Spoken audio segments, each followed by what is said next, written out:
Olá, sou Joel Barbosa Júnior e você está no Libras Etc., canal do YouTube. Bem, fiz uma pesquisa em sites específicos sobre biologia, saúde e bem-estar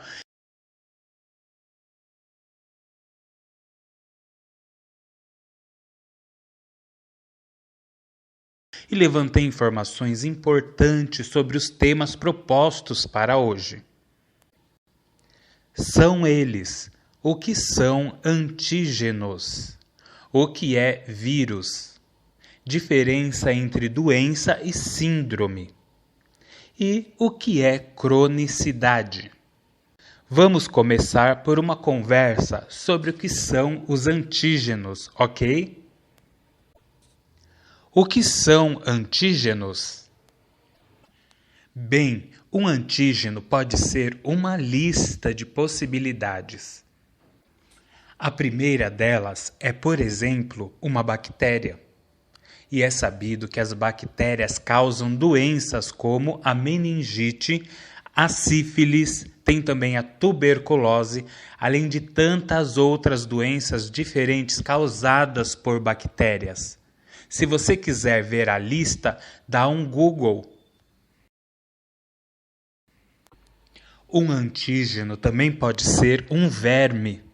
As doenças causadas por vermes são a chamada elefantíase, aquela doença que a perna fica inchada, parecendo de um elefante. Por isso o nome elefantíase. E isso pode acontecer também em outras partes do corpo. Temos a esquistossomose, é outra doença causada por vermes. Já ouviu falar? Que é conhecida como barriga d'água. A pessoa fica com uma barriga enorme, muito inchada mesmo. Outra doença é o bicho geográfico.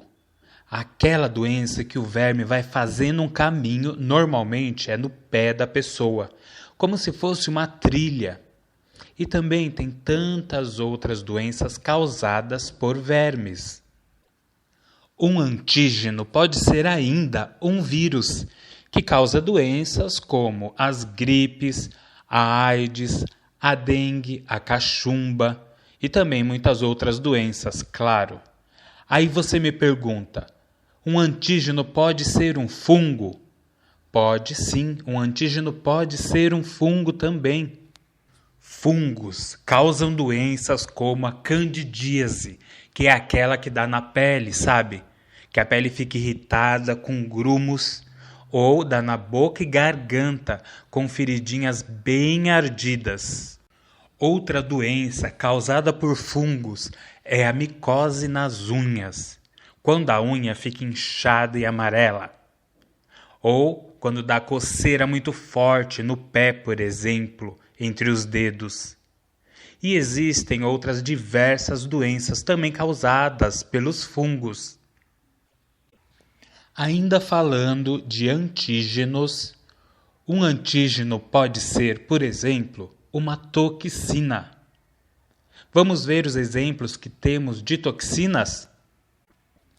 Bem, são, por exemplo, o veneno da aranha, cobra, escorpião e etc. Tem também algumas bactérias que produzem toxinas e ainda algumas plantas que podem conter toxinas. Quem diria, né? Mas é verdade. As toxinas podem causar doenças como, por exemplo, o tétano, que é aquela doença que pode se pegar pisando sem querer em um prego, por exemplo, ou se ferindo, se cortando com um instrumento sujo, enferrujado ou com terra. O tétano causa uma rigidez nos músculos e muita dificuldade em engolir. As dores são muito fortes.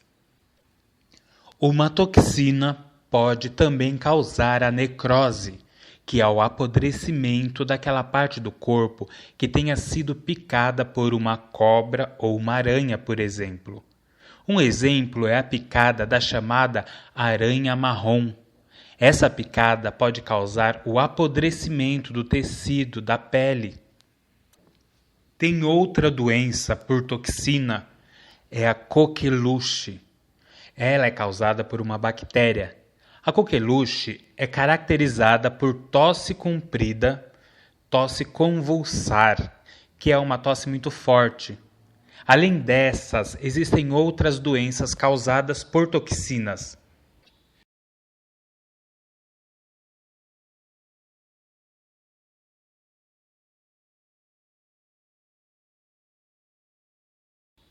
Então, agora sabemos que um antígeno pode ser qualquer um desses exemplos que eu dei ou outros mais. Você pode pesquisar para saber outros exemplos de antígenos. Bem, agora vamos falar sobre vírus. Então, o que é vírus? Do latim, vírus significa veneno ou algo tóxico que faz mal para o organismo. O vírus é vivo e dentro dele existe um material genético, é o DNA ou o RNA. Acontece assim: o vírus entra no organismo pela pele, pelo sangue, olhos, boca, etc. E em seguida esse vírus invade as células na corrente sanguínea. E ali na célula ele se instala e começa a se multiplicar dentro da célula. Com a multiplicação do vírus, o corpo é atingido e inicia-se o processo de doenças. Sabemos que existem muitos tipos de vírus, mas saiba que existem muitos mesmo. Seu número de espécies diferentes gira em torno de mais de 3.600 espécies. Mas se estima que existam mais de 500.000 espécies de vírus. E esse número sempre vai aumentando, pois os vírus são mutagênicos, ou seja, se transformam, sofrem mutações e seu número só aumenta.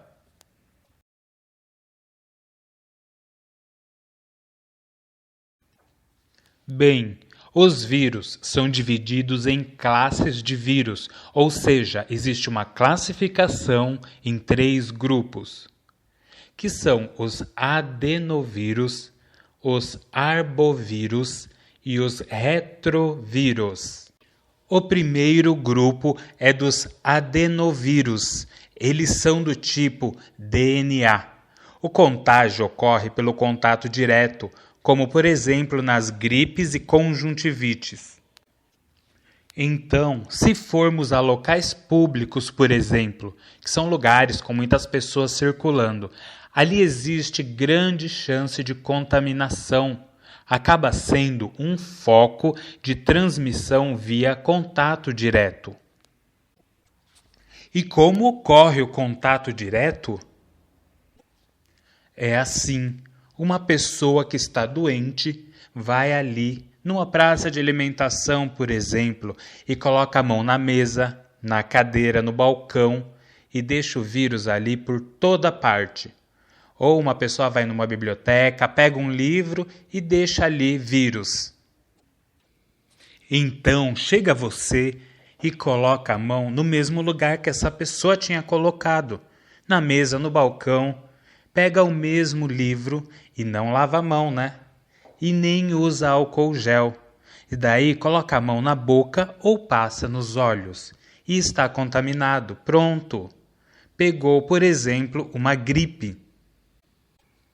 Mas tem alguns casos em que os vírus desse tipo, adenovírus, podem ser transmitidos pela água. Sim, pela água. Estranhou, né? Por exemplo, em locais sem saneamento básico, sem água encanada, com esgoto a céu aberto. Esse esgoto vai parar nos rios e lagos, onde pessoas tomam banho e bebem dessa água. Lavam roupas, comidas com essa água, que está contaminada com fezes humanas e de animais.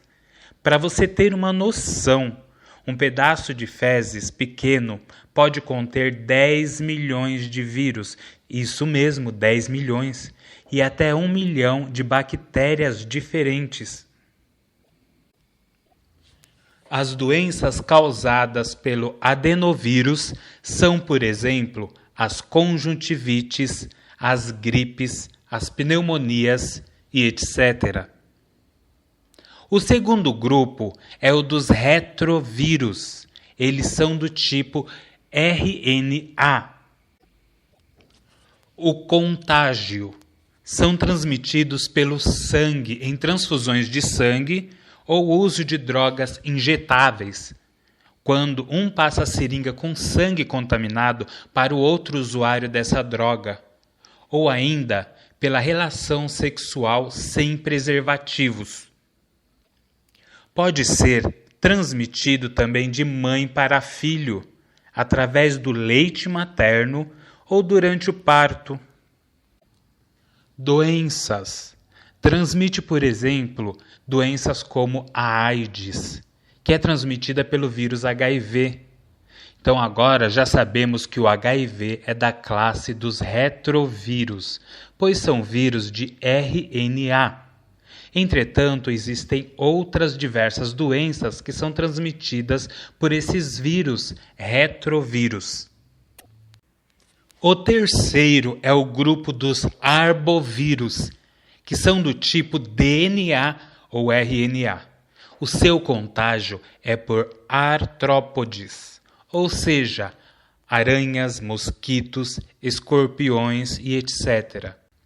Doenças. São responsáveis por doenças como a dengue, como a chikungunya, a zika e etc. Agora vamos entender melhor a diferença entre doença e síndrome. Bem, temos dois termos aqui diferentes, com significados diferentes, e que muitas vezes ouvimos falar, mas não sabemos o que significam. Então vamos começar pelo significado da palavra doença. Do latim, uma língua morta e muito antiga, morta no sentido de que não é mais falada, não sabemos como pronunciá-la. Ela pode apenas ser escrita e lida. Então, como eu dizia, do latim dolentia, que significa padecimento, que por sua vez significa sofrer, ter uma dor. Então a doença pode ser no corpo todo, ou em um órgão, ou ainda pode ser uma doença psicológica, emocional. Em resumo, é estar sofrendo com algum mal. Para saber se está doente, é preciso perceber se você está com algum sintoma. Por exemplo, febre, náuseas, dor de cabeça, fraqueza e etc. Ver também se tem alguma mudança no corpo, alguma coisa estranha que tenha aparecido ou acontecido.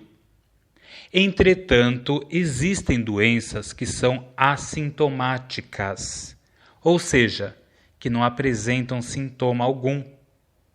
Por exemplo, em algumas pessoas a doença Zika apresenta sintomas, já em outras não. Ou seja, essa pessoa fica assintomática.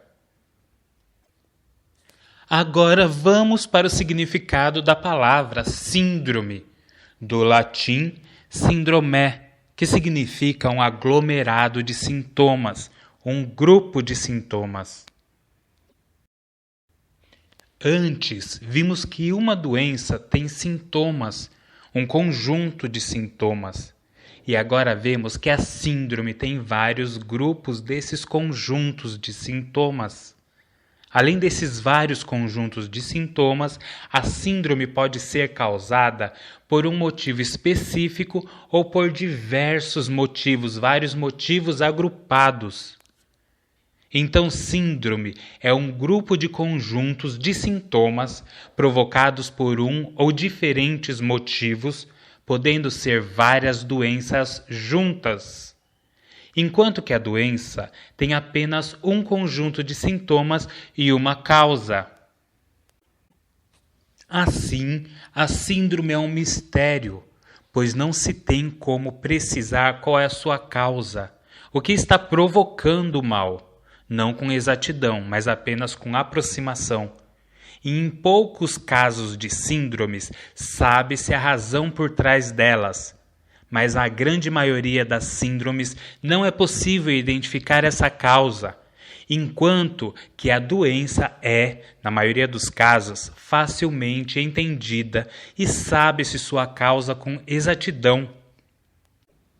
Fica mais complexo quando esses termos se misturam. Existem casos em que determinadas doenças causam uma síndrome, ou ainda determinada síndrome se manifesta com a apresentação de várias outras síndromes. Agora entramos na parte final, que é sobre a cronicidade. Quando escutamos alguém falando sobre cronicidade de alguma doença, a gente fica sem entender o que é isso. Bem, doença crônica é um tipo de doença que vai se desenvolvendo bem devagar, lentamente. Não aparece de uma hora para outra, ela é sorrateira, vem escondida, sem ninguém perceber, e só com o tempo vai se agravando. Pode levar anos para aparecer e, por isso, quando identificadas, podem levar muito tempo fazendo tratamento para curá-las. Mas existem casos específicos em que não existe cura, ou seja, existem doenças crônicas que são incuráveis. Doenças crônicas estão relacionadas, na maior parte dos casos, com 4 causas principais. A primeira são os hábitos alimentares errados, comer muita fritura, muito lanche, comidas em conservas, embutidos, presunto, mortadela, salsicha, etc. A segunda é o sedentarismo, que é a falta de exercícios. A terceira é o estresse elevado no dia a dia, no trabalho, nos estudos, nos relacionamentos, com o amor, com amigos, com a família, etc. E a quarta é aquela que é causada com o avanço da idade. Em 75% dos casos, pessoas com doenças crônicas podem vir a óbito, ou seja, morrer. São em grande parte pessoas com mais de 60 anos de idade. É preciso ter atenção para uma vida mais saudável, para assim evitar futuras doenças crônicas. Vamos ver alguns exemplos de doenças crônicas? Bem, temos o diabetes, que é causado pelo aumento da glicose no sangue e principalmente pelo aumento da glicemia. Então a pessoa deve evitar comer muita massa, pães, macarrão, ou seja, os chamados carboidratos. E é bom evitar também comer muito doce. Outra doença crônica é a asma, que é uma doença que dificulta a respiração e a pessoa tem que usar aquela bombinha para melhorar. Tem também o Alzheimer e ainda tem a hipertensão e a AIDS, que também são consideradas doenças crônicas. Bom, fico por aqui e até a próxima. Obrigado. Divulgue aos seus amigos para terem também acesso a informações como essas, agora em Libras. Digamos que você se interessou por outro tema, então aí vai uma dica. Para acessar outros assuntos tratados aqui no canal, pesquise na internet assim, #Libras etc. e o assunto que tem interesse. Por exemplo, se quiser saber sobre H1N1, Zika, chikungunya e dengue, pesquise assim, #Libras etc. H1N1. Faça assim com outros assuntos, como o pré-sal, a Resolução 8, Operação Lava Jato, etc.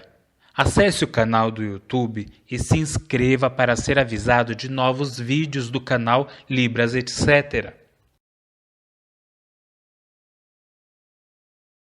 E para ver a lista de assuntos que já estão disponíveis no canal, clique em Vídeos.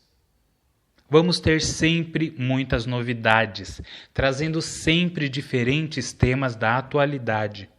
Então é isso. Muito obrigado e tchau!